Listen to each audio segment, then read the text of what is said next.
الحمد لله نحمده ونستعينه ونستغفره ونعوذ بالله من شرور أنفسنا ومن سيئات أعمالنا. من يهده الله فلا مضل له ومن يضلل فلا هادي له. ونشهد أن لا إله إلا الله وحده لا شريك له ونشهد أن محمدا عبده ورسوله. قال الله عز وجل: يا أيها الناس اتقوا ربكم الذي خلقكم من نفس واحدة وخلق منها زوجها وبث منهما رجالا كثيرا ونساء واتقوا الله الذي تساءلون به والأرحام إن الله كان عليكم رقيبا. قال تعالى: يا أيها الذين آمنوا اتقوا الله حق تقاته ولا تموتن إلا وأنتم مسلمون. وقال تعالى: يا أيها الذين آمنوا اتقوا الله وقولوا قولا سديدا يصلح لكم أعمالكم ويغفر لكم ذنوبكم ومن يطع الله ورسوله فقد فاز فوزا عظيما. أما بعد فإن أصدق الحديث كتاب الله وأحسن الهدي هدي محمد صلى الله عليه وسلم وشر الأمور محدثاتها وكل محدثة بدعة وكل بدعة ضلالة وكل ضلالة في النار. புகழ் அனைத்தும் அல்லாஹ் ஒருவனுக்கே உரித்தானது. அவனுடைய இறுதி தூதர் நம்முடைய தலைவர் நபிகள் நாயகம் ஸல்லல்லாஹு அலைஹி வஸல்லம் அவர்கள் மீதும் அவர்களின் குடும்பத்தார்கள் அவர்களை ஏற்று இறை நம்பிக்கை கொண்ட அத்துணை இறை நம்பிக்கையாளர்கள் மீதும் இந்த ஜும்ஆவுடைய ஆரம்ப நேரத்தில் அமர்ந்திருக்கும் நம் அனைவரின் மீதும் எல்லாம் வல்ல அல்லாஹ் ஜல்லஷானஹு தஆலாவின் வற்றா கருணையும் அவனுடைய திருப்பொருத்தமும் பேரருளும் என்றென்றும் நிலவ பிரார்த்தித்தவனாக இந்த ஜும்ஆ உரையை ஆரம்பம் செய்கின்றேன். கண்ணியத்துக்குரிய எல்லாம் வல்ல அல்லாஹ்வின் நல்லடியார்களே, அன்புள்ள சகோதர சகோதரிகளே, அல்லாஹ்வுடைய மிக பெரும் கிருபையினால் ரமதானுடைய பெரும் பகுதியை கடந்துவிட்டு இறுதி 10 அடைந்திருக்கின்றோம். அன்பிற்குரியவர்களே, முஸ்லிம்கள்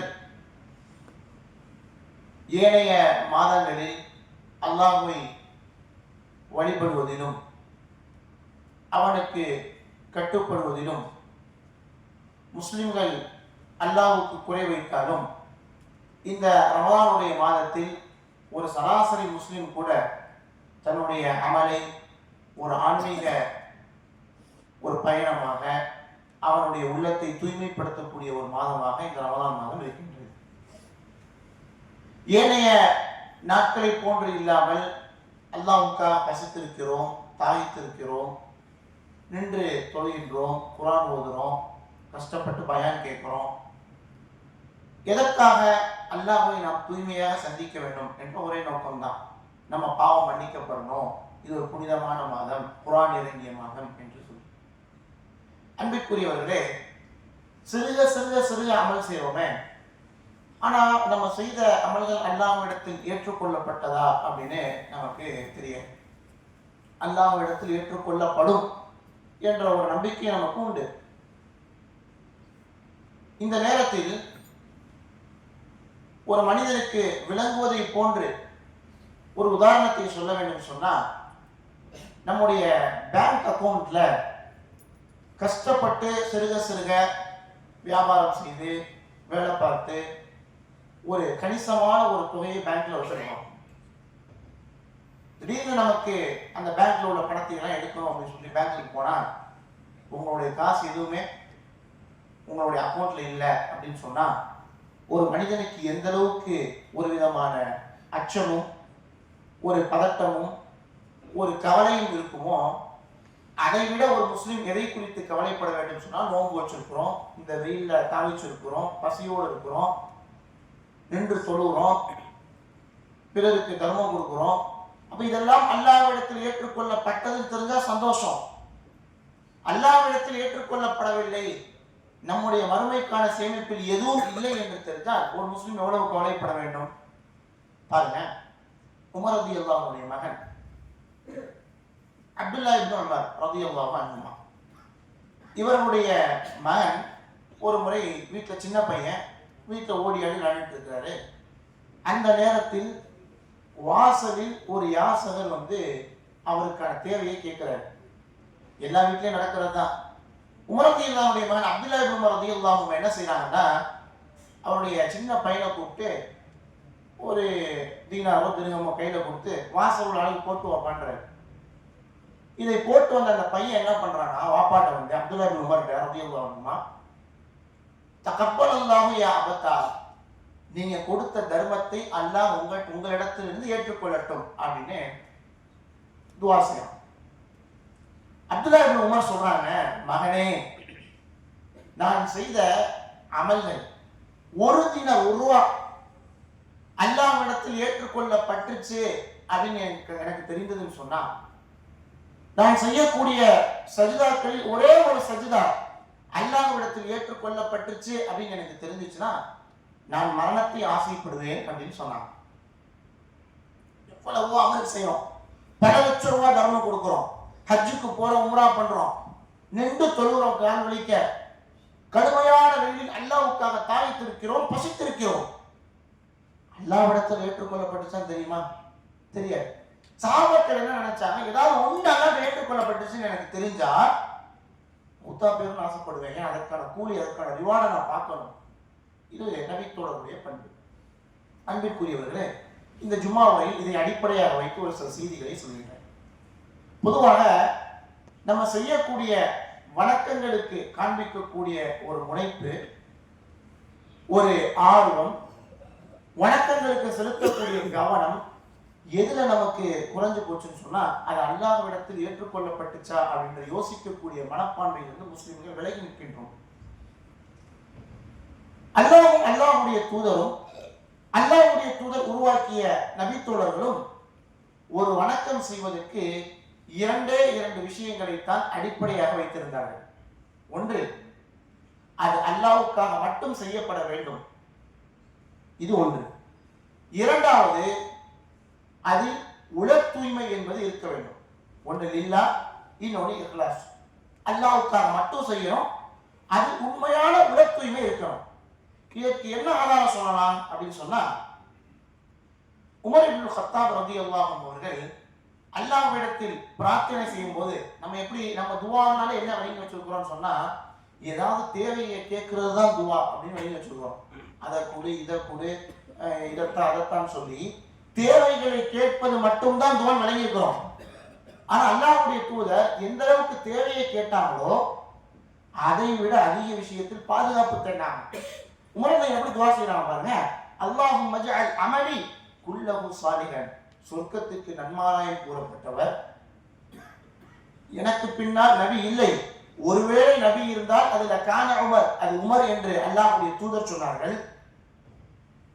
அல் குர்ஆனில் 15க்கும் மேற்பட்ட வசனங்கள் உமர் ரலியல்லாஹுடைய கருத்துக்கு ஒப்ப, அவர்களுடைய கருத்தை ஆதரித்து, அவர்களுடைய கருத்தை வலுவூட்டும் விதமாக அல்லாஹ் ரப்பல் ஆலமீன் குர்ஆன் வசனத்தை இறக்கினார்.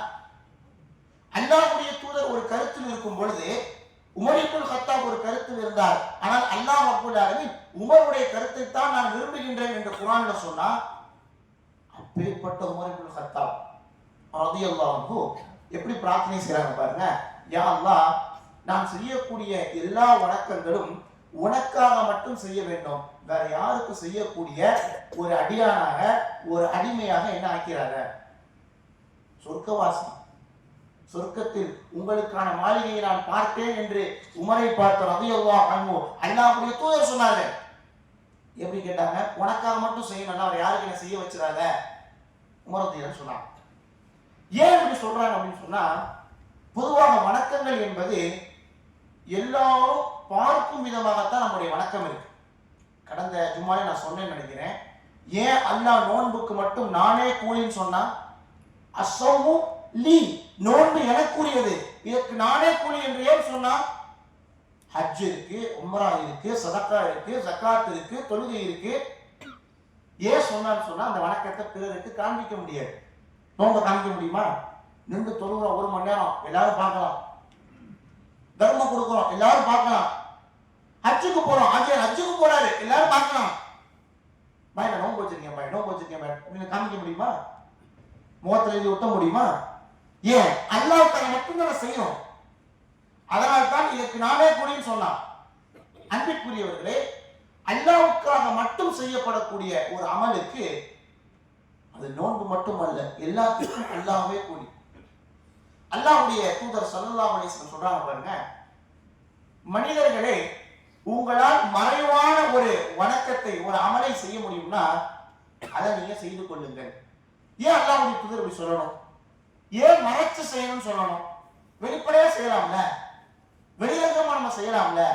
ஏன் அல்லாஹ்வுடைய தூதர் உங்களால் முடியுமானால் மறைத்து ஒரு அமலை செய்யுங்கள் என்று ஏன் சொன்னாங்க? இதுக்கு பின்னால் ஒரு வசனம் இருக்கு.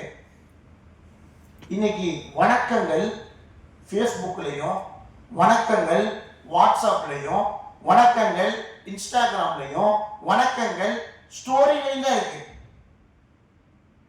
நபி தோழர்கள் மறைந்து செஞ்சாங்க, அல்லாஹ்வுடைய தூதர் முடிந்தால் மறைத்து செய்யுங்கள் என்று சொன்னாங்க. ஏன்? அது அல்லாஹ்வுக்காக. குறிப்பாக ரமதானுடைய மாதம் ஏனைய மாதங்களை விட முஸ்லிம்கள் இதில் முனைப்பு காண்பித்து நிறைய வணக்கம் செய்வோம். அதில் குறிப்பாக தர்மத்தை நீங்க வெளிப்படையாக செய்யக்கூடாது அப்படின்னு சொல்றீங்களா அப்படின்னா அல்லாஹ்வே இதுக்கு பதில் சொல்றான் பாருங்க. 2வது அத்தியாயம் 271வது வசனம். குறிப்பாக செல்வந்தர்கள், வசதி படைத்தவர்கள், சமுதாயத்தில் உள்ள முக்கிய பொறுப்பாளர்கள், முக்கியஸ்தர்கள், தலைவர்கள் எல்லாருக்கும் இந்த வசனம் அடிப்படையாக மனநம் இருக்க வேண்டும். அரபியில் இல்லாட்டி தமிழ்லயா இருக்கணும். அல்லாஹ் என்ன சொல்றான் பாருங்க, இன் துபுது ஸதகாதி ஃபனிஇம்மாஹி. வெளிப்படையா நீ தர்மம் செய்யறனா அது நல்லது. வெளிப்படையா தர்மம் செய்யணும் நல்லது. வெளிப்படையான தர்மம்னா என்ன? எல்லாரும் பார்க்கும் விதமா ஒரு காசு எடுத்து கொடுக்கிறது, யாருக்காவது தேவை இருக்கிறப்ப தன்னுடைய பாக்கெட் வந்து கொடுக்கிறது, பிறர் பார்ப்பாங்க. இது நல்லது. அல்லாஹ் சொல்றான், வ இன் துஃபூஹா வ து'தூஹா அல்-ஃபுகரா ஃபஹுவ கைருல் லக்கும். மறைச்சு யாருக்குமே தெரியாம, வாட்ஸ்அப்ல போடாம, ஃபேஸ்புக்ல போடாம, எந்த ஸ்டோரியிலையும் போடாம நீ தர்மம் செஞ்சா அதுவும் நல்லதுன்றான். ரெண்டுக்கு என்ன வித்தியாசம்? வெளிப்படையா ஒரு வணக்கத்தை நீங்க செஞ்சாலும் நல்லதுன்றான், மறைச்சு செஞ்சாலும் நல்லதுன்றான். என்ன அர்த்தம்? வெறும் தர்ஜுமா படிச்சா விளங்க, தமிழாக்கம் படிச்சா விளங்க. என்ன அர்த்தம் தெரியுமா? வெளிப்படையான தர்மம் என்பது பொது நிறுவனத்துக்கு இருக்க வேண்டும். பொது நிறுவனம் சொன்னா ஒரு மஸ்ஜித் கட்டி கொடுக்க, நோன்பு கஞ்சி பொதுவானது தானே, எல்லாரும் அனுபவிக்கிறோம். நோன்பு கஞ்சின்றது ஒரு முக்கிய 10 பேருக்கு மட்டும் கிடையாது, ஒட்டுமொத்த மக்களும் முஸ்லிம்களும் முஸ்லிம் எல்லாரும் அனுபவிக்கிறோம். பொதுவான காரியத்துக்கு வெளிப்படையாக தர்மம் செய்வதுதான் சிறந்தது. மஸ்ஜித், மதரசா இதெல்லாம் பொதுவான காரியம், யாருக்கு சொந்தம் கிடையாது. இதை நீ வெளிப்படையா ஒரு ஆள் பார்க்கறது, உன் பேர் போர்ட்லயோ, உன் பேர் நோட்டீஸ் போர்ட்லயோ, உன் பேர் வாட்ஸ்அப்ல இருக்க பிரச்சனை கிடையாது. எல்லா பேரும் நம்மை பார்க்கிறது பிரச்சனை கிடையாது, நல்லது. அல்லாஹ் சொல்றான் பாருங்க, வ இன் துஃபூஹா வ து'தூஹா அல்-ஃபுகரா. தனி மனிதனுடைய தர்மத்தை மறைச்சு செய்யுங்கன்றான்.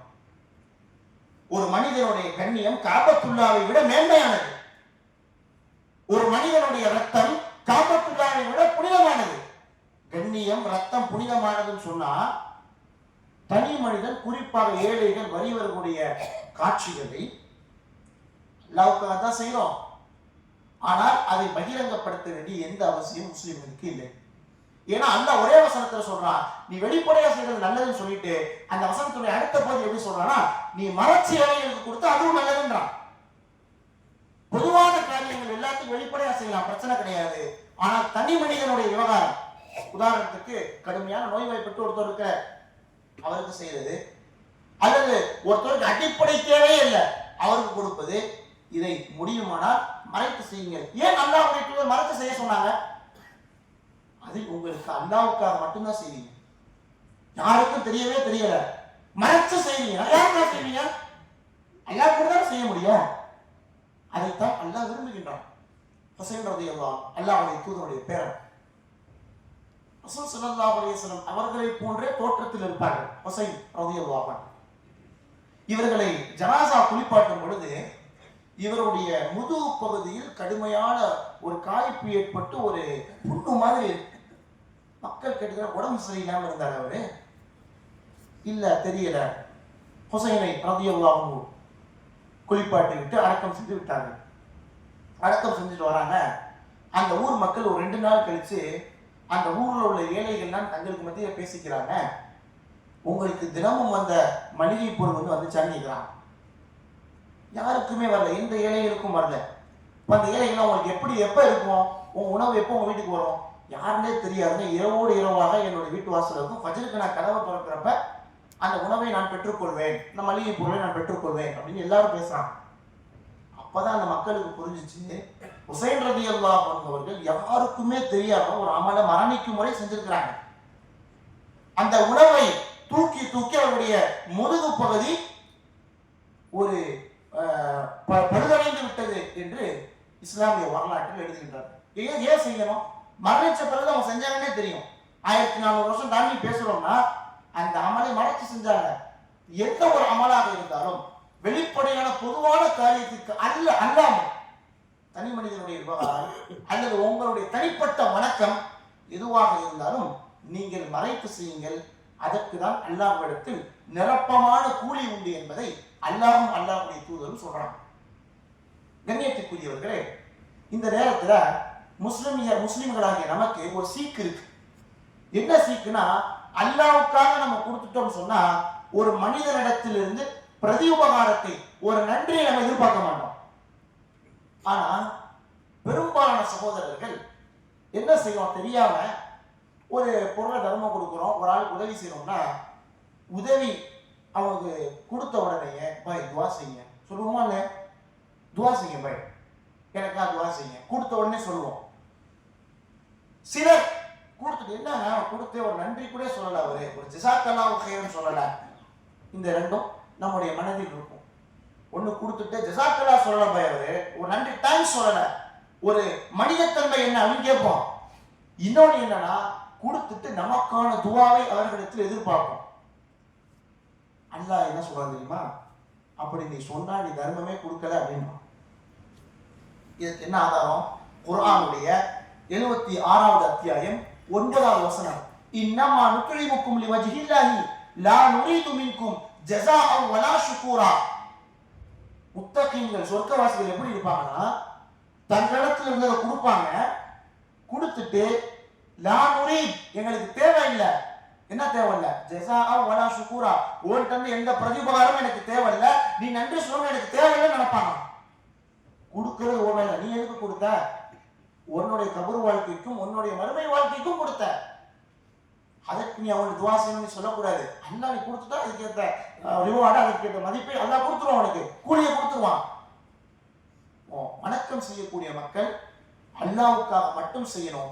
குறிப்பா உங்க தனிப்பட்ட வணக்கங்கள் அல்லது தனி மனிதனுக்கு நீங்கள் உதவக்கூடிய காரியங்கள் மறைத்து செய்யுங்கள். பொதுவான காரியங்களுக்கு வெளிப்படையாக செய்யுங்கள். ஏன்னு சொன்னா அதில் நீங்கள் அல்லாஹ்வுக்கு மட்டும் செய்யக்கூடிய மனிதர்களாக ஆவீங்க. அல்லாஹ்வுக்கு மட்டும் செய்யப்படக்கூடிய அமல்கள் தான் அல்லாஹ்விடத்தில் ஏற்றுக்கொள்ளப்படும். அல்லாஹ் எந்த ஒரு வணக்கத்தை சொன்னாலும், எந்த ஒரு வணக்கத்தை சொன்னாலும் எனக்காக செய்ப்பா எனக்காக செய்ப்பா சேர்த்தான் சொல்லுவான். ஏன்னா அல்லாஹ்க்காக செய்வோம், தொழுவது அல்லாஹ்க்காக செய்வோம், குர்பானி கொடுக்கறது அல்லாஹ்க்காக செய்வோம், ஹஜ் பண்றது அல்லாஹ்க்காக செய்வோம். ஆனா அல்லாஹ் நீ தப்பி மறந்து கூட எனக்கு இல்லாம வேற யாருக்கு செஞ்சிடக்கூடாது, வேற யாருக்குன்னு எப்படி செய்யறது நினைச்சிட்டா போதும். நம்மளை பார்க்கணும், நம்ம பேரை ஃபர்ஸ்ட்ல வரணும், நம்மளை என்ன பெருசா பேசணும் அப்படி நினைச்சிட்டாலே உங்களுக்கான எந்த கூலியும் கிடையாது. நல்லா அப்படி தூதர் சொல்றாங்க. அன்பிற்குரியவர்களே, வணக்கம் என்பது அல்லாஹ்வுக்கு மட்டும் செய்யப்பட வேண்டும். அந்த அமல் அல்லாஹ் அல்லாமல் யாருக்கும் செய்யக்கூடாது. பிறரிடத்தில் அதற்கான உபகாரத்தை, அதற்கான நன்றி எதிர்பார்க்க கூடாது. தனி மனிதனுடைய விவகாரத்தை, அவருடைய கண்ணியத்தை பாதுகாத்து, அவருடைய ரகசியத்தை, அவருடைய அந்தரங்கத்தை வெளிப்படுத்தாமல் அவருக்கு உதவ வேண்டும். இப்ப நமக்கு ஒரு கேள்வி வரும், அப்படின்னா எப்படிங்க பிறர்கிட்ட வசூல் பண்றது? ஒரு ஆளுக்கு தேவை இருக்குன்னா எப்படி வசூல் பண்றது? அவர் பேரை சொல்லி வசூல் பண்றது தப்பு கிடையாது, பொதுத்தளத்தில் போடக்கூடாதுன்றதான் கருத்து. ஏன்? அல்லாஹ்வுடைய தூதரும் சஹாபாக்களும் என்ன செய்யற? பகிரங்கப்படுத்துவதை விரும்பவில்லை. கண்ணியத்துக்குரியவர்களே, இது முதல் விஷயம். இரண்டாவது விஷயம் என்னன்னு சொன்னா, ஒரு மனிதன் நல்ல வணக்கத்தை செய்ய வேண்டும். நல்ல மாசம், நோம்பு மாசம் தான், ஷாபான் மாசமே நான் நினைச்சேன் 2 குரான் முடிக்கணும்னு நினைச்சேன், ஆக குறைந்து 1 குரான் முடிக்க நினைச்சேன். இருந்தாலும் ரம்ஜான் டைம், சீசன் டைம், சரியா என்ன செய்ய முடியல, ஓத முடியல, பள்ளிக்கு சரியா தராவிக்கல் வர முடியல. ஆனா உண்மையிலே நான் நினைச்சேன். எப்ப நினைச்சேன்? ஷாபான் கடைசியில இமாம் மிம்பர்ல ரமலானை அடைய வேண்டும், நின்று தொழ வேண்டும், அதிகமா குரான் ஓத வேண்டும் சொல்றப்ப நான் குலமான நினைச்சேன். ஆனா ரம்ஜானுக்குள்ள வந்ததுக்கு பிறகு என்னுடைய வேலைப்படு, என்னுடைய மத்த பிசி, அதனால நான் செய்யற அப்படின்ற சகோதரர்கள், அவர்களுக்கு என்ன அல்லாஹ் கூலியை கொடுப்பான் என்ற செய்தி 2வது ஜுமாவில் இருப்பார்.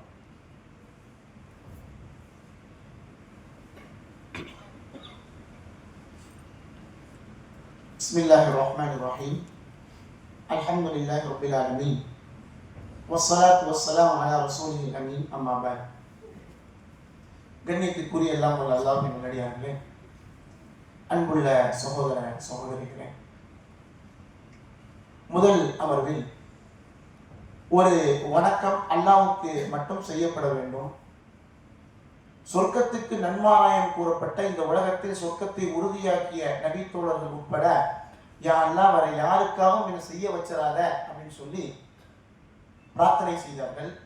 அல்லாஹ்வுடைய தூதர் சொல்லும் பொழுது, நீங்கள் வெளிப்படையாக ஒரு நன்மையை செய்வதை விட அந்தரமாக நீங்கள் நன்மையை செய்து கொள்ளுங்கள். ஏன் சொன்னால் அது அல்லாஹ்வுக்கு மட்டும் செய்கின்றீர்கள், அதற்கான கூலி அல்லாஹ்விடத்தில் உங்களுக்கு நிரப்பமாக கிடைக்கும் என்ற செய்தியை சொன்னோம். நபி தோழர்கள் நாம் செய்யக்கூடிய வணக்கங்கள் அல்லாஹ்விடத்தில் அங்கீகரிக்கப்பட்டது என்று தெரிந்தால், நான் மரணத்தை ஆசைப்படுவேன் சொன்னாங்கன்னு சொன்னால், நம்ம செய்யக்கூடிய அமல்களை விட செய்த அமல்கள் அல்லாஹ்விடத்தில் ஏற்றுக்கொள்ளப்பட்டு விட்டது என்ற செய்தி ஒரு முஸ்லிமுக்கு கிடைக்கக்கூடிய சுப செய்தி என்ற கருத்தில் முதல் ஜுமாவை பார்த்தோம். இந்த 2வது அமர்வில் பொதுவாக நல்ல எண்ணத்திற்கு நம்முடைய மார்க்கத்தில் கூலி உண்டு.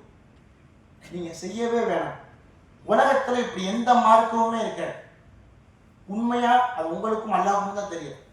நான் உண்மையா ஒன்று நினைச்சேன், ஆனா என்ன செய்ய முடியல, என்னால் செய்ய முடியவில்லை அப்படின்னா அல்லாஹ் அதற்கான கூலி முழுமையாக உங்களுக்கு கொடுப்பான். இதற்கு ஒரே ஒரு செய்தியை நான் ஆதாரமாக சொல்கின்றேன். நபிகள் நாயகம் ஸல்லல்லாஹு அலைஹி வஸல்லம் வாழ்க்கையின் கடைசி பகுதி, கிட்டத்தட்ட அல்லாஹ்வுடைய தூதருடைய மரணத்திற்கு ஒரு 2 வருடங்களுக்கு முன்பு ரசூல் ஸல்லல்லாஹு அலைஹி வஸல்லம் அவர்களுக்கு மதீனா மக்களுக்கு ரோம் நாட்டில் இருந்து போருக்கான அழைப்பு விடப்படுது. ரோம் என்பது அன்றைக்கு இருந்த ஒரு வல்லரசு. இன்றைக்கு எப்படி அமெரிக்கா ரஷ்யா இருக்கோ அதே போன்ற அன்றைக்கு ரோம் பாரசீகம். அல்லாஹ்வுடைய தூதர் அதுவரை வல்லரசை எதிர்த்து போர் செய்ததில்லை. பின்னால் உமர் இப்னு கத்தாப் பயங்கரமா ஃபைட் பண்ணாங்க, பெரும்பாலான பகுதியை பிடிச்சாங்க, உலகத்தினுடைய பாதி பகுதியை தன்னுடைய கட்டுப்பாட்டிற்கு கொண்டு வந்தார்கள். அது அடுத்து ரசூலுடைய வாழ்க்கையில் அல்லாஹ்வுடைய தூதருடைய மரணத்துக்கு 2 வருடங்களுக்கு முன்பு வரை ஒரு வல்லரசு நாட்டுக்கு எதிராக ரசூல் என்ன செய்ததில்லை, சண்டையிட்டது கிடையாது. அல்லாஹ்வுடைய தூதருக்கு ரோம் நாட்டிலிருந்து ஒரு போருக்கான அழைப்பு வருது. மதீனா மக்கள், குறிப்பாக அன்சாரி தோழர்கள், அல்லாஹ்வுடைய தூதருடைய ராணுவ வீரர்கள், யா ரசூலல்லாஹ் நீங்க என்ன சொன்னாலும் நாங்க செய்ய தயார் என்ற ஒரு பையத்தை செய்யலாம். அதுவரை வெறும் அரபு மக்களை மட்டுமே எதிர்கொண்ட சமுதாயம். பத்ர், உஹது, கந்தக், இன்னும் பல போர்கள், சலாயாவும் இருக்கு, கஸ்வாவும் இருக்கு. அல்லாஹ்வுடைய தூதர் நேரடியாக பங்கு பெற்ற போரும் இருக்கு. ரசூல் ஸல்லல்லாஹு அலைஹி வஸல்லம் அவர்கள் படையெடுப்பிய போரும் கிட்டத்தட்ட 20க்கும் மேற்பட்ட போர்கள் இருக்கு. நமக்கு 2 தான் தெரியும் பேரு. ஆனா ஒரு வல்லரசு நாட்டுக்கு எதிராக போரிடுவது என்பது சாதாரண விஷயம் கிடையாது. ஆனா ரோம் மக்கள் என்ன செஞ்சாங்கன்னா, அல்லாஹ்வுடைய தூதருக்கு ஒரு கடிதம் எழுதி அனுப்புறாங்க.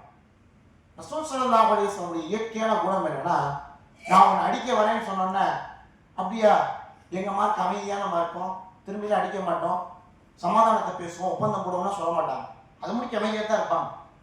நான் உன்னை அடிக்க போறேன்னா திரும்பி அடிப்போம், வாங்க எங்க அப்படின்னு ரசூலா பேசுவாங்க. ஆனா ரசூலுல்லாஹ் என்ன செய்ய மாட்டாங்க, அமைதியாக தான் இருப்பாங்க. அன்பிற்குரியவர்களே, இப்படி ரோம் நாட்டிலிருந்து ஒரு போருக்கான அழைப்பு வருது. சஹாபாக்கள் எல்லாம் என்ன செய்யறாங்க, ஆலோசனை செய்யறாங்க. எல்லாரும் என்ன சொல்றாங்க, நம்ம என்ன செஞ்சிருவோம், போர் செஞ்சிருவோம். அல்லாஹ்வுடைய தூதரிடத்திலிருந்து ரோம் நாட்டுக்கு ஒரு கடிதம் எழுதப்படுது, நாங்கள் போருக்கு தயார் என்று சொல்லி. இந்த கடிதத்தை பெற்றுக்கொண்ட ரோம் நாட்டு ராணுவ வீரர்கள் சொல்றாங்க, ஒட்டகங்களை மேய்த்து கொண்ட, குதிரைகளை ஓட்டி கொண்ட பாலைவனத்தில் உள்ள அரபுகளுக்கு நம்மை எதிர்க்கக்கூடிய அளவுக்கு துணிவு வந்ததுன்னு சொன்னா அவங்க என்னன்னாலும் செய்வாங்க, நம்ம சண்டைக்கு போகணுமான்றதை பார்த்துக்குங்க அப்படின்னு சொல்லி ரோம் நாட்டுடைய ராணுவ வீரர்கள் ரோம் நாட்டினுடைய அந்த தளபதிக்கு சொல்லிடலாம். அல்லாஹ்வுடைய தூதருக்கு குறிப்பிட்ட அந்த நேரம் அந்த மக்கள் என்ன செய்யறாங்க சொல்றாங்க, ஒட்டுமொத்த படைகளையும் திரட்டி அல்லாஹ்வுடைய தூதர் என்ன செய்யறாங்க, அவர்கள் எந்த இடத்துக்கு வர சொன்னாங்களோ அந்த இடத்துக்கு சஹாபாக்களை திரட்டுறாங்க. நம்ம பாடல் தான்.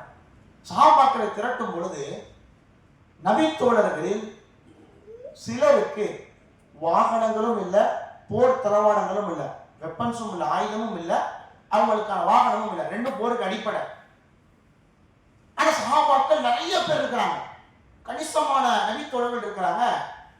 அல்லாஹ்வுடைய தூதர் சொல்றாங்க, நம்ம எதிர்கொள்ள போறது ஒரு வல்லரசு நாட்டுக்கு எதிராக, அதனால உங்களிடத்தில் உள்ள போர் தளவாடங்களை நீங்க கொடுத்து உதவி செய்யுங்க, உங்க தோழர்களுக்கு போயிட்டு வந்து வாங்கிக்கிங்க, திரும்ப யாராவது 2-3 வாகனம் வச்சிருந்தீங்கன்னா ஒரு வாகனத்தை கொடுங்க அப்படின்னு சொல்லி நபி தோழர்களுக்கு ஒரு உரை நிகழ்த்துறாங்க. வசதியானவங்க 2-3 வாகனம் வச்சிருந்தவங்க அந்த பணி வச்சிருப்பான்னு கொடுக்குறாங்க. போர் தளவாடங்களும் பரிமாறப்படுது.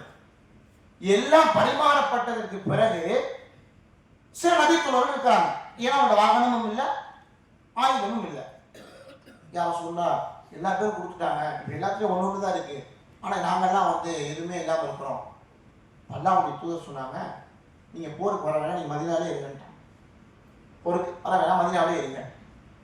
ரசூல் ஸல்லல்லாஹு அலைஹி வஸல்லம் ஏனைய தோழரை கூட்டு போறாங்க. அந்த மக்கள் சொல்றாங்க, மதீனாவில் இருக்கக்கூடிய மக்கள் சொல்றாங்க, நாங்கள் வசதியானவர்கள் இல்லை என்பதற்காக நாங்கள் போருக்கு நிராகரிக்கப்படுறோமா? ஏன்னா காசு இருந்துச்சுன்னா வாழ்ந்துட்டு போயிருக்கலாம், காசு இருந்துச்சுன்னா ஆயுதத்தை வச்சு நான் சண்டை போட்டிருக்கலாம். வசதி இல்லைன்றனால ஒவ்வொரு போர் செய்ய வருவதற்கு நாங்கள் அருகதை இல்லாதவர்களாக, பாக்கியம் இல்லாதவர்களாக ஆயிட்டோமா அப்படின்னு கேட்கிறாங்க. அல்ல அப்படிலாம் இல்லப்பா, நீங்க மதீனாலே இருங்க சொல்லி ரோம் நாட்டை எதிர்கொள்வதற்கு போறாங்க.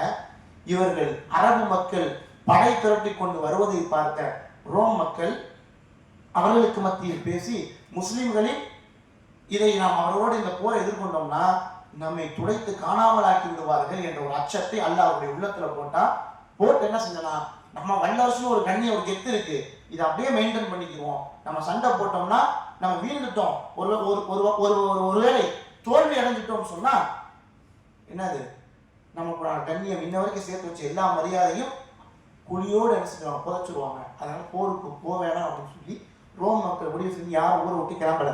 ரசூலுல்லாஹ்வுக்கு இந்த செய்தி தெரியாது. அவங்க எந்த இடத்துக்கு வர சொன்னாலும் போய் உட்கார்றாங்க. சில நாட்கள் இருக்கிறாங்க, அவங்க வரணும்னா திரும்ப வந்துடுறாங்க. திரும்பி வரும்பொழுது அந்த போர்ல இருந்த மக்கள்கிட்ட அல்லாஹ்வுடைய தூதர் ஒரு வார்த்தை சொல்றாங்க, மக்களே, மனிதர்களே, நீங்கெல்லாம் போருக்கு வரணும்னு ஆசைப்பட்டீங்க, வந்துட்டீங்க. ஆனால் உங்களோட சில தோழர்கள் அவங்க ஆயுதமும் இல்லை, வாகனமும் இல்லை, மதீனாலே இருக்கிறாங்க. ஆனால் நீங்கள் வெளியே என் கூட எப்படி திரும்ப நம்ம மதீனாவுக்கு போறோமோ இதற்கான ஒரு கூலி கூட விடாமல் மதீனாவில் இருக்கக்கூடிய அந்த மக்களும் பெற்றுக்கொள்வார்கள் என்று சொன்னாங்க. அவங்க மதீனாவில் தான் இருக்காங்க, ஆனால் நம்ம என்ன செஞ்சோமோ அதே நன்மையை நிரப்பமாக என்ன செய்வாங்க, அவர்கள் பெற்றுக்கொள்வார்கள்.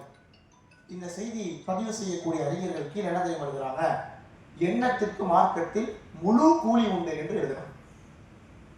நீ செய்யாம போ, பாதி செய்யி, காவாசி செய்யி, அறமுறையா செய்ய, பிரச்சனை கிடையாது. நீ என்ன நினைச்சியோ அதற்கு தான் கூலி.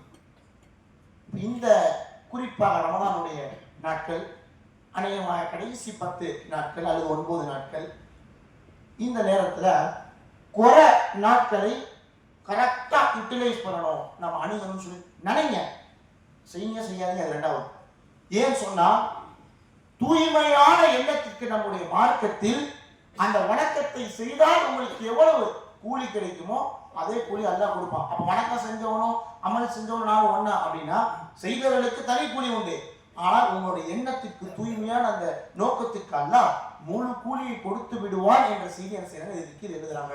அதனால் அன்புக்குரிய சகோதரர்களே, ரமதானுக்கு முன்னால் நினைச்சோம், எப்படி நினைச்சோம், நம்ம ரமதான்ல தராவி கொள்ளணும், இந்த வருஷம் 1 குர்ஆன் 2 குர்ஆன் முடிக்கணும், இவ்வளவு தர்மம் பண்ணணும், இவ்வளவு ஜகாத்து கொடுக்கணும் அப்படின்னு நினைச்சோம், இவ்வளவு ஃபித்ரா கொடுக்கணும் நினைச்சோம். ஆனா செய்யல.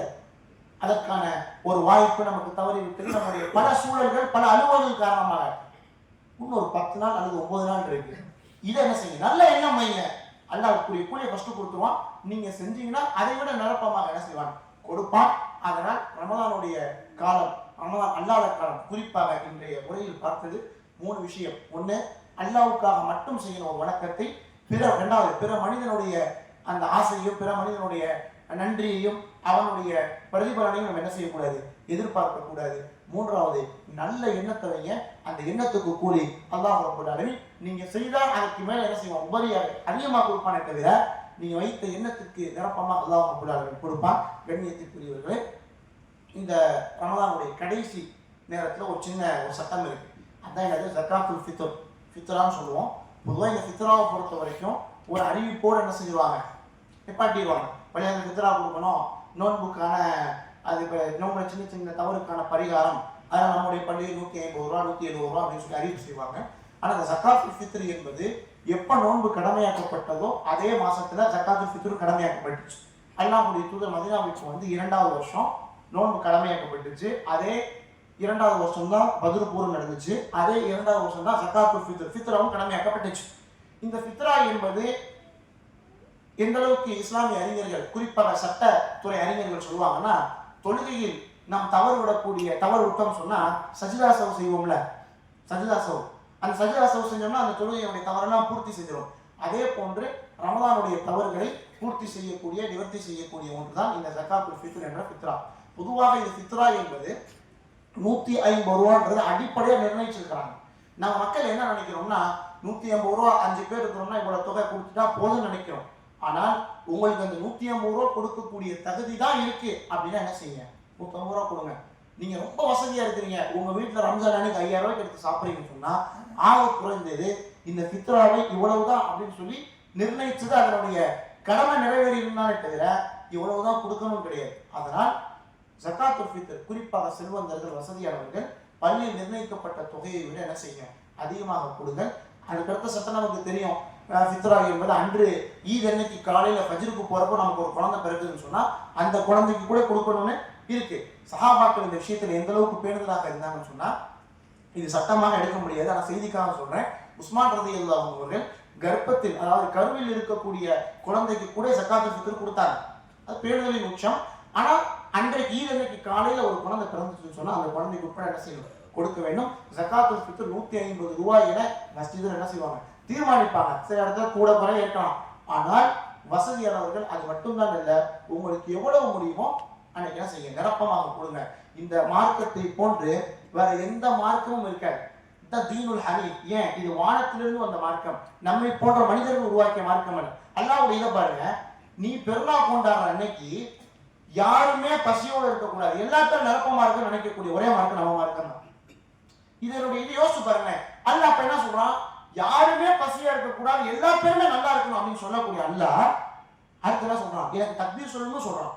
ஒரு பெருநாளை அணுகுவதற்கு கூட ஒரு தர்மத்தோடு மார்க்கம் என்ன செய்யுது, அணுக சொல்லுது.